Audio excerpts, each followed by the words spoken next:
Bonjour à toutes et à tous, et bienvenue dans cette nouvelle vidéo où nous allons explorer en profondeur Gas, une crypto-monnaie qui joue un rôle essentiel dans l'écosystème de la blockchain NEO.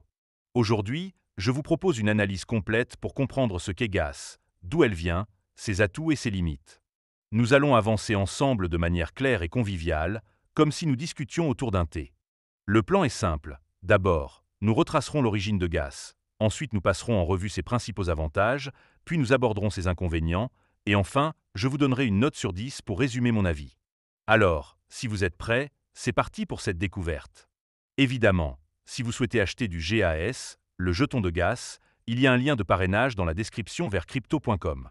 Ce lien vous permettra de vous inscrire et de recevoir un cadeau de bienvenue. Mais avant de commencer, petit disclaimer important. Les informations partagées dans cette vidéo sont fournies à titre purement informatif et ne constituent en aucun cas un conseil financier. Je vous encourage vivement à vérifier chaque détail et faire vos propres recherches en complément de cette vidéo. Commençons par la première partie, où nous allons découvrir d'où vient Gas. Gas est une crypto-monnaie conçue spécifiquement pour alimenter les transactions et les opérations sur la blockchain NEO, une plateforme open source souvent surnommée l'Ethereum chinois, en raison de ses capacités à exécuter des contrats intelligents. Fondée en 2014 par Da Hongfei et Eric Zhang sous le nom initial d'Anchar, la blockchain NEO a été renommée en 2017 pour refléter son ambition de devenir une infrastructure pour une économie intelligente.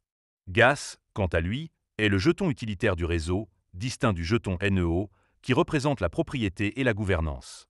Ce modèle à double jeton est unique. NEO sert à voter pour les décisions de gouvernance et à générer du Gas, tandis que Gas est utilisé pour payer les frais de transaction, déployer des contrats intelligents et interagir avec des applications décentralisées.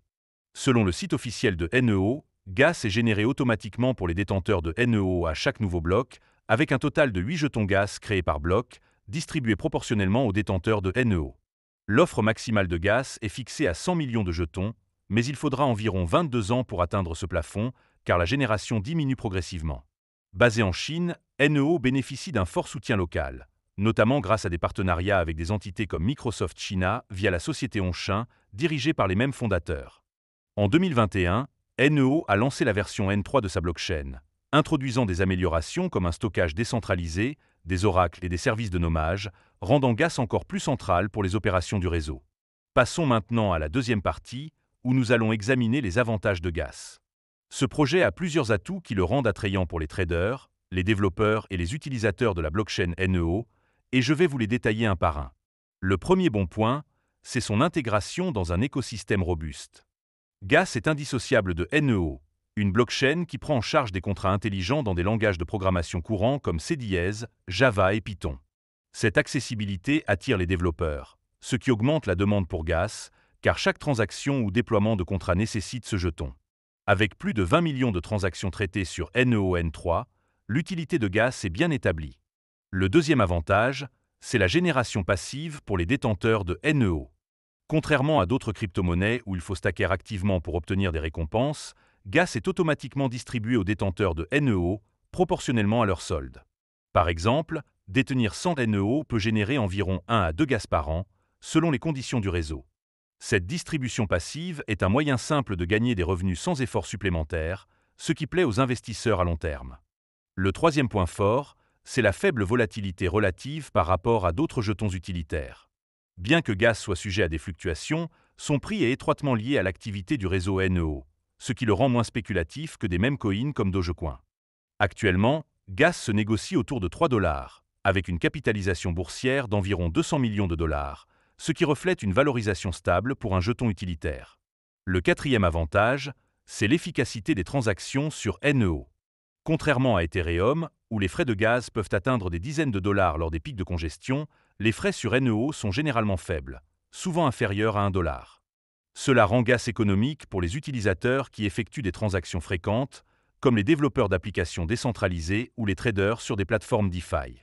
Enfin, le cinquième point positif, c'est le potentiel de croissance lié à l'adoption de NEO en Asie.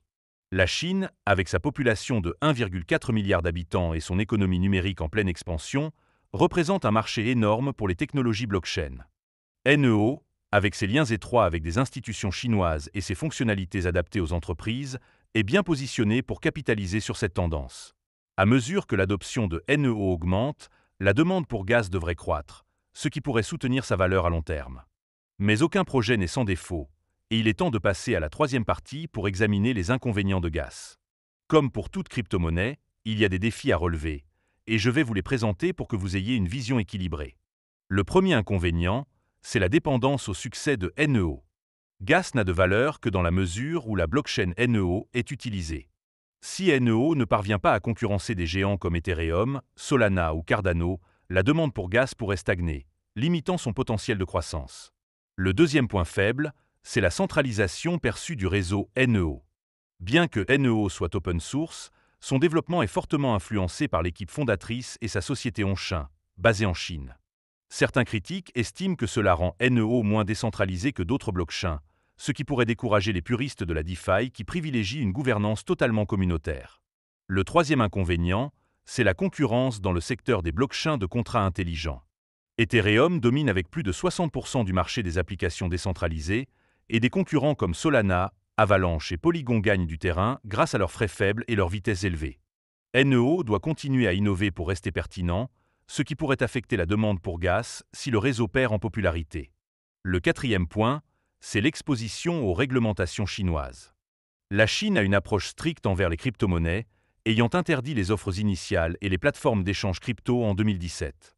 Bien que NEO ait su naviguer dans cet environnement grâce à ses partenariats institutionnels, tout changement dans la politique chinoise pourrait impacter négativement Gas, en limitant son adoption ou en restreignant son trading. Enfin, le cinquième inconvénient, c'est la liquidité limitée sur certaines plateformes. Bien que Gas soit disponible sur des plateformes d'échange crypto majeures comme Binance, Coinbase et KuCoin, son volume de trading quotidien, d'environ 8 millions de dollars, est relativement faible comparé à des jetons comme ETH ou BNB. Cela peut compliquer l'achat ou la vente de grandes quantités de Gas sans affecter son prix, ce qui peut être un obstacle pour les traders institutionnels. Nous voici maintenant à la conclusion, où je vais résumer mon avis sur Gas et lui attribuer une note sur 10.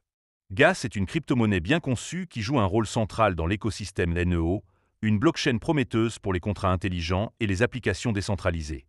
Ses avantages, comme son intégration dans un écosystème robuste, la génération passive pour les détenteurs de NEO, sa faible volatilité relative, l'efficacité des transactions et le potentiel de croissance en Asie, en font un actif intéressant pour les traders et les investisseurs à long terme. Cependant, sa dépendance à NEO, la centralisation perçue, la concurrence intense, l'exposition aux réglementations chinoises et la liquidité limitée sont des défis à ne pas négliger. Pour ceux qui croient en l'avenir de NEO et en l'adoption des blockchains en Chine, Gas offre une proposition de valeur solide, mais il demande une certaine prudence en raison des incertitudes réglementaires. En tenant compte de tous ces éléments, je lui attribue une note de 6 sur 10. C'est une crypto-monnaie avec un cas d'utilisation clair, mais son succès dépendra de la capacité de NEO à s'imposer face à la concurrence. Merci d'avoir regardé cette vidéo jusqu'au bout. Si elle vous a plu, n'hésitez pas à mettre un pouce bleu et à vous abonner pour ne pas rater les prochaines. Dites-moi en commentaire ce que vous pensez de Gas ou si vous avez d'autres crypto-monnaies à me suggérer. On se retrouve bientôt pour une nouvelle vidéo, et d'ici là, prenez soin de vous.